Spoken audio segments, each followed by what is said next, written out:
All right, a couple things here before we get started. First of all, it's been a very difficult week.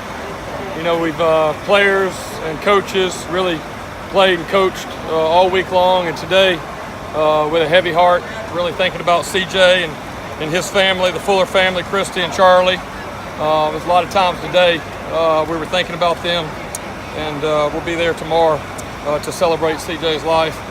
Really proud of the way our guys responded. Obviously, very difficult week. Really been a couple difficult weeks, and I couldn't be more proud of the way that our guys responded offensively. Running for 471 yards today. I think over the last 4 games we're averaging about 300 yards rushing per game. So I think somebody needs to send that to Desmond Howard so he can get his facts straight there. Hard to be a finesse group when you're rushing for 300 yards a game. You'd agree with that, wouldn't you? I would. All right.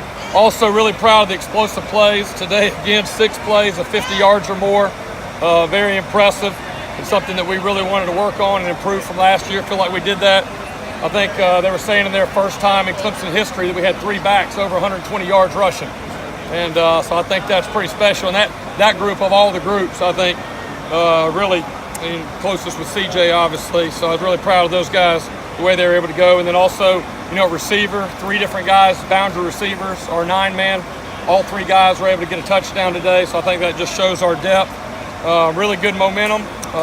We really wanted to finish strong going into the open week. Last year, going into the open week, we didn't, playing at Syracuse.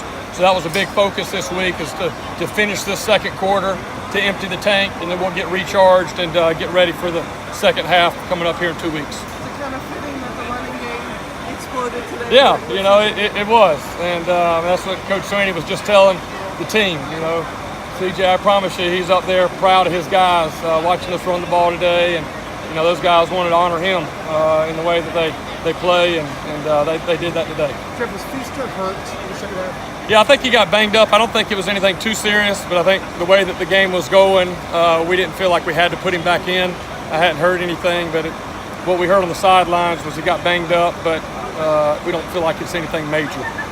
Was there a point there in the first half where you felt like, okay, we can really rush the football, where it kind of changed for you? Yeah, it did. We were trying to do some different things, and just kind of stumped our toe. I mean, obviously the big thing we want to get off to a better start, and that's something we'll continue to work on. And really, it's just a couple things here and there. I think there on the first drive we had a nice screen and we dropped the ball, and had another miscue to kind of keep us from getting to that early start. But really, we said, hey, we just continue to run the ball, and they're playing 2 safety defenses, which really, I think that speaks a lot to their respect for our throwing game, for our QBs and for our wideouts. But if they stay in 2 safeties, we just got to keep running the ball, and thankfully we were able to do that today.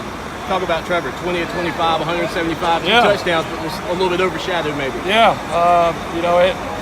being a young guy out there and a second start, on the road, I know he's disappointed by dropping the ball there early, but yeah, that's impressive stat line regardless of who you play.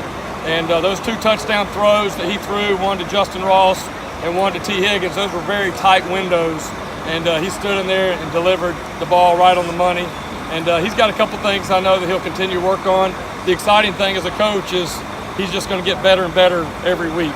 And so I think that's going to be very beneficial for us down the road. It's about team goals, but is it time that Travis Etienne's name thrown in the Heisman mix a little bit?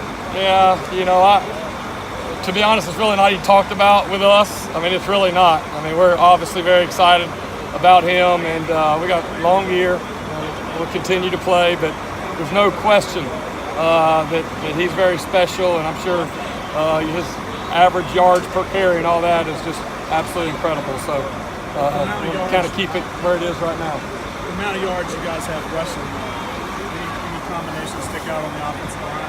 Yeah, I mean, I think all that we're doing, we're running different plays. We're running counter to the right side and the left side. So all of those guys, and I think that's obviously we got some skilled backs, but there's big holes in there. These guys aren't, just finding their own room to run. And so I'm proud of that group up there. It's hard for offensive linemen to get noticed only whenever they give up a sack or something bad. But I promise you, you don't rush for averaging 300 yards in 4 games without those guys doing their job up front and moving people. And it's one thing to be able to run the ball. It's another thing to run it when they know that you're running the ball. mean, that's the ultimate, big job is to do it when they know it's coming and still get it done. And again, short yardage today. I think there's a critical 3rd and 1, 4th and 1. We were able to get it done, so that's good to see.